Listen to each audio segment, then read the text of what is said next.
नमस्कार दोस्तों, स्वागत है आपका स्टडी फॉर सिविल सर्विसेज में। वीडियो को पूरा देखिए। कोई भी आपका फीडबैक है, कोई सजेशन है, तुरंत वीडियो में कमेंट करके जरूर बताइए। अच्छा लगे तो वीडियो लाइक जरूर कर लीजिए और ऐसे वीडियो लगातार फ्री में पाने के लिए चैनल को तुरंत सब्सक्राइब कर लीजिए और बेल आइकन को जरूर टैप कर लीजिए ताकि आगे भी सारे वीडियो आपको मिलते रहे। यूट्यूब में फॉलो करते हैं तो प्लीज ये वाला फ्री टेलीग्राम चैनल जरूर ज्वाइन करिएगा। सारे नोटिफिकेशन, सारे अपडेट यहीं पे आते हैं, ध्यान रखिएगा। स्टडी फॉर सिविल सर्विसेज का कोई भी पेड ग्रुप अगर आपको ज्वाइन करना है तो सिर्फ 8564809606097523864455 यही नंबर है हमारे, सिर्फ जहां पे कॉल या व्हाट्सएप कर सकते हैं। इंस्टाग्राम पे हमारा पेज जरूर फॉलो कर लीजिएगा, स्टडी फॉर सिविल .सर्विसेज है। ट्विटर पे हमको जरूर फॉलो कर लीजिएगा, @study for civils है। नमस्कार दोस्तों, आप सभी का स्वागत है स्टडी फॉर एग्जाम्स में। दोस्तों, जैसा कि आप लोग जानते हैं कि इलाहाबाद हाई कोर्ट का स्टेनोग्राफर का आज पेपर आयोजित हुआ है और यह जो है इसका ऑफिशियल पेपर है। तो आइए हम लोग इसकी आंसर की देख लेते हैं। पहला प्रश्न है, निम्नलिखित में से 1857 विद्रोह के मुख्य नेताओं की पहचान करें। यहाँ पे 5 नेता दिए गए हैं। इसका जो सही आंसर होगा वो ऑप्शन डी BDE अर्थात रानी लक्ष्मीबाई, तात्या टोपे और नाना साहब जो है वो आपके 1857 विद्रोह के प्रमुख नेता थे। अगला जो प्रश्न है, भारत में पाया जाने वाला प्राचीनतम मंदिर कौन सा है? तो ये आपका दशावतार मंदिर है। इसका जो ऑप्शन डी है वह सही है। यस, इन ऑप्शनों में सबसे प्राचीनतम मंदिर है। संयुक्त राष्ट्र की आधिकारिक जो भाषा है वो आपका अंग्रेजी है, फ्रेंच और स्पेनिश है। इसका जो ऑप्शन डी है वह सही है। मुगल शैली की लघु चित्रकारी स्वदेशी थीमों और यह जो है पर्शियन थीमों के साथ जो है मिश्रण था। इसका जो ऑप्शन बी है वह सही है। पांचवा आंसर आपका हो जाएगा तापीय प्रतिलोमता, थर्मल इन्वर्सन हो जाएगा। इसका तीसरा ऑप्शन वह सही है। उनके प्राकृतिक निवास स्थान से बाहर प्रजातियों का परीक्षण वो आपका बहिर्स्थानिक संरक्षण कहा जाता है। इसका जो पहला ऑप्शन है वह सही है। यहाँ पे आपको सम्मिलित करना था। जलमंडल जो है वो आपका भूजल और सतह जल होता है। भूपर्वतीय मंडल यह आपका मिट्टी और चट्टान होती है। रेडियंट ऊर्जा यह आपके रेडियो तरंगे एवं एक्सरे होती है और तापीय ऊर्जा आपका उष्मा होता है। इसका जो तीसरा ऑप्शन है वह सही है। प्रधानमंत्री गरीब कल्याण अन्न योजना ये आपके वर्ष 2020 में चालू किए गए थे मोदी सरकार द्वारा। इसका चौथा ऑप्शन है वह सही है। उत्तरी भारत में शीतकाल में बरसात होने का जो मुख्य कारण वो आपका पश्चिमी विक्षोभ है। इसका जो दूसरा ऑप्शन है वह सही है। मानसून पूर्व की जिन बौछारों से आम जल्दी पक जाते हैं उन्हें आम्र बौछार कहा जाता है और यह प्राय उत्तर प्रदेश और बिहार में देखने को आपको मिलता है। इसका जो ऑप्शन बी है वह सही है। UN द्वारा वर्णित SDGs में जो कुल संख्या होती है आपकी 17 होती है। इसका जो ऑप्शन बी है वह सही है। यहाँ पे 5 उपग्रह दिए गए, इसमें आपको बताना है कौन भारतीय उपग्रह है। इनसैट, कल्पना 1, IRS, स्पुतनिक 1, एडुसैट। तो इसका जो सही आंसर है ऑप्शन ए इसका सही आंसर है। स्पुतनिक जो है यह रूस का है, बाकी सभी जो है ये आपके भारत के हैं। अगला जो प्रश्न है यह आपके जनगणना 2011 प्रश्न बनाया गया है। इसमें आपको बताना है किसकी जो है जनसंख्या घनत्व सर्वाधिक है। तो दिल्ली की जो जनसंख्या घनत्व है वह सभी राज्यों एवं प्रदेशों में जो है सबसे अधिक है, केंद्र शासित प्रदेशों में। इसका जो ऑप्शन सी है वह सही है। भारतीय राष्ट्रीय मानव विकास रिपोर्ट 2011 के अनुसार मानव विकास सूचकांक में जो उच्चतम स्तर पर है वो आपका केरल है। इसका जो पहला ऑप्शन है वह सही है। यहाँ पे आपको पहचानना था कौन सा जो कार्य वह आपका आपराधिक विधि का उल्लंघन करते हैं। तो इसमें आपका चोरी है, हत्या है और उत्पीड़न है। यह जो आपराधिक विधि का उल्लंघन करते हैं। इसका जो पहला ऑप्शन है वह सही है। ये आपके रीजनिंग सेक्शन से प्रश्न बनाए गए थे GS में। तो इसका जो सही आंसर हो जाएगा वो आपका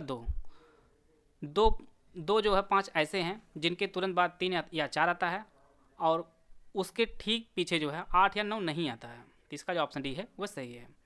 और यहाँ पे इसको बनाना था तो इसका जो आंसर हो जाएगा वो आपका बी हो जाएगा।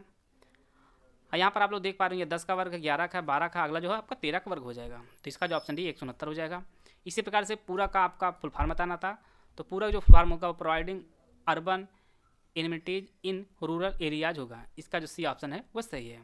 प्रधानमंत्री जनधन योजना ये आपके 2014 में शुरू की गई मोदी सरकार द्वारा। इसका जो ऑप्शन ए है वह सही है। यहाँ पे संगठन और मुख्यालय दिया गया, इसको आपको सम्मिलित करना था। नाटो का जो मुख्यालय आपको ब्रुसेल्स में है, सार्क काठमांडू में है, इंटरपोल का लियोन्स में और ओपेक का वियना में है। तो इस प्रकार जो है इसका जो ऑप्शन ए है वह सही है। AEPS का फुल फॉर्म आपको बताना था। तो इसका जो फुल फॉर्म होगा वो आपका आर्कटिक एनवायरमेंटल प्रोटेक्शन स्ट्रेटजी होगा। इसका जो ऑप्शन डी है वह सही है। यहाँ पे रीजनिंग के प्रश्न भी डाले गए थे। यहाँ पर आप लोग देख पा रहे हैं 4 एकम 4, 4 दूनी 8, 8 3 24, 24 चौको 96, फिर 24 25 480 और इसके बाद 480 गुणे 6 कर देंगे आप तो ये आपका 2880 आ जाएगा। इसका जो ऑप्शन डी है वह सही है। UPPCS prelims, RO, BO, BPSC सहित हमारे कई पेड ग्रुप चल रहे हैं। अगर आप इन पेड ग्रुप से जुड़ना चाहते हैं तो दिए गए नंबर पर कॉल कर जानकारी प्राप्त कर सकते हैं। में से प्राथमिक गतिविधियों की पहचान करें। मत्स्य पालन, बुनाई, कृषि, खनन और बैंकिंग। तो इसका जो सही आंसर है ऑप्शन डी CAB। इसमें आपका मत्स्य पालन आता है, बुनाई आता है, कृषि जो है ये प्राथमिक गतिविधियों में आते हैं, खनन और बैंकिंग नहीं आते हैं। यहाँ पे आपको सम्मिलित करना था मोमबत्ती, बल्ब, सितार और लाउड स्पीकर। मोमबत्ती जो है आपका रासायनिक ऊर्जा से प्रकाश ऊर्जा में बदलती है, बल्ब आपका विद्युत ऊर्जा से प्रकाश ऊर्जा में बदलता है, सितार यांत्रिक ऊर्जा से ध्वनि ऊर्जा में, और लाउड स्पीकर आपका विद्युत ऊर्जा से ध्वनि ऊर्जा में बदलता है। इसका जो ऑप्शन पहला है वो आपका सही होगा। तो इस प्रकार हम लोग सामान्य अध्ययन कुल 25 प्रश्न देख चुके हैं। अगला जो सेक्शन आपका हिंदी का है। पहला जो प्रश्न है परिमाणवाचक विशेषण का उदाहरण आपको पहचानना था। तो ये आपका मन, अनाज जो है यह परिमाणवाचक विशेषण का उदाहरण है। इसका जो दूसरा ऑप्शन है वह सही है। यह पैसेज दिया गया है, पैसेज को आप लोग रीड कर लीजिएगा। इससे रिलेटेड जो प्रश्न उसको हम लोग देख लेते हैं। स्वर्ग प्राप्त की इच्छा नहीं होगी यदि अपना काम मिल जाए। इसका जो पहला ऑप्शन है वह सही होगा। किनके बिना कला कौशल के विचार और चिंता व्यर्थ है। तो मजदूरी के बिना। इसका जो ऑप्शन चौथा वह सही है। निम्नलिखित में से किसकी प्राप्त से जीवन का आनंद नहीं मिलता है। तो सोना चांदी जो है वह जीवन का आनंद नहीं मिलता है। निम्नलिखित में से मूर्खों का काम है वह आपका आदमियों की तिजारत करना मूर्खों का काम है। इसका जो दूसरा ऑप्शन है वह सही है। सच्ची पूजा वह मनुष्य पूजा है। इसका जो दूसरा ऑप्शन है वह सही है। 32वां जो प्रश्न है इसका आंसर अगर आप लोगों को आ रहा है तो आप लोग कमेंट बॉक्स जरूर बताइएगा कि कल का तात्पर्य क्या होगा। अंश होगा, भार होगा, पुर्जा होगा, टुकड़ा होगा। इसका आंसर जो है वह आयोग पर हम लोग छोड़ देते हैं। अगर आपको इसका आंसर आ रहा हो तो आप लोग कमेंट बॉक्स में जरूर बताइएगा।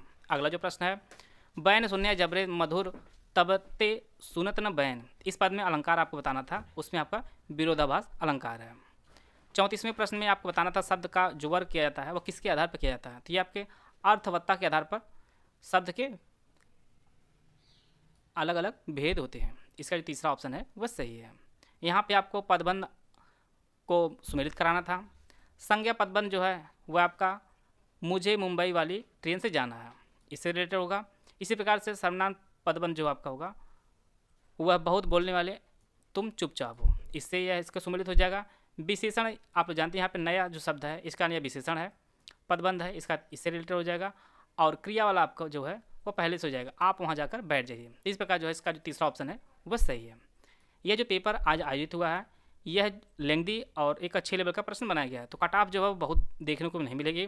और आगामी जो पेपर ग्रुप डी और जूनियर असिस्टेंट का पेपर है वह इसी पैटर्न पे आपको देखने को मिलेगा। तो आप लोग जो बचे हुए दिन आपके पेपर के उसमें आप लोग तैयारी और बेहतर करिए। यहाँ पे आपको सुमेलित कराना था रंग जमाना, रूह का अपना मैदान मारना और मुँह फुलाना। तो इसका जो सही आंसर हो पहला जो इसका सही आंसर हो जाएगा। रंग जमाने का जो अर्थ होता है वो आपका धाक जमाना होता है, रूह कांपना अर्थात बहुत डर जाना होता है, मैदान मारना अर्थात विजय प्राप्त करना, और मुंह फुलाने का मतलब होता है अप्रसन्न होना होता है। इसका जो पहला ऑप्शन है वह सही है। निराशा में आपके विसर्ग संधि है, निधन आशा होता है, इसका संधि विच्छेद। इसी प्रकार से निर्वासन में उपसर्ग जो बताना था वो आपका निर होगा, यहाँ पे हलंत होना चाहिए, हलंत है। इसी प्रकार से यहाँ पे सुमेलित करना था दुस्साहस, दुख, दुर्गुण और दुष्कर्म। तो इसका जो सही आंसर होगा आपका चौथा सही आंसर हो जाएगा। दुस्साहस में जो आपका दुष होगा, दुख में दु होगा, दुर्गुण में दूर होगा और दुष्कर्म में आपका दोष होगा। इसका चौथा ऑप्शन है वह सही है। यह जो प्रश्न यहाँ पे गलत बन गया है, निम्नलिखित में से गुणवाचक सर्वनाम का उदाहरण नहीं है। तो यहाँ पे सर्वनाम यहाँ विशेषण होना चाहिए था। इस प्रकार जो है यह प्रश्न गलत बन गया है। अगला जो प्रश्न है दुरात्मा में जो समास आपका कर्मधारा है, इसका जो तीसरा ऑप्शन सही है। आकांक्षा का जो पर्यायवाची आपका मनोरथ होता है, इसका जो पहला ऑप्शन है वह सही है। रिज का जो विलोम आपका कुटिल होता है, इसका जो पहला ऑप्शन है वह सही है। यहाँ पे शुद्ध वाक्य की पहचान करनी थी। इसका जो सही आंसर होगा मेरा मन कभी कभी बैठ जाता है, इसका जो तीसरा ऑप्शन है वह सही है। निपात जो है वह शब्द में विशेष प्रकार का बल लाने वाले अव्यय को कहा जाता है, इसका जो तीसरा ऑप्शन है वह सही है। इसी प्रकार से यहाँ पे आपको विलोम का कौन से युग में जो है वह असंगत है। तो दे का जो विलोम होता है वह आपका प्रदेय नहीं होता है, यह इसका समानार्थी है। बाकी आपका दृष्ट का विनीत होता है, जटिल का सरल होता है, अनुराग का विराग होता है। प्राणों का अंत करने वाले के एक शब्द जो प्रयोग होता है आपका प्राणांतक होता है, इसका जो दूसरा ऑप्शन है वह सही है। इसमें राष्ट्रीय जो तीसरा लिखा गया है शुद्ध वर्तनी का शब्द है। और इसमें आपको पहचाना कौन जातिवाचक संज्ञा नहीं है। गंगा जो है ये व्यक्तिवाचक संज्ञा है, इसका जो ऑप्शन पहला है वह सही है। यहाँ पे आपको सुमेलित करना था आप आपका निजवाचक संज्ञा है, यह निश्चयवाचक है, कुछ आपका निश्चयवाचक और जो आपका संबंधवाचक है। तो इस प्रकार जो इसका जो पहला ऑप्शन है वह सही है। तो इस प्रकार हम लोग हिंदी और सामान्य अध्ययन के टोटल 50% देख लिए हैं। आशा है आप सभी को बहुत कुछ जानने को मिला होगा। और ये जो PDF में Telegram group study for exam में शेयर कर दिया हूँ, आप लोग वहाँ से ले सकते हैं। वीडियो को पूरा देखने धन्यवाद। जय हिंद, जय भारत।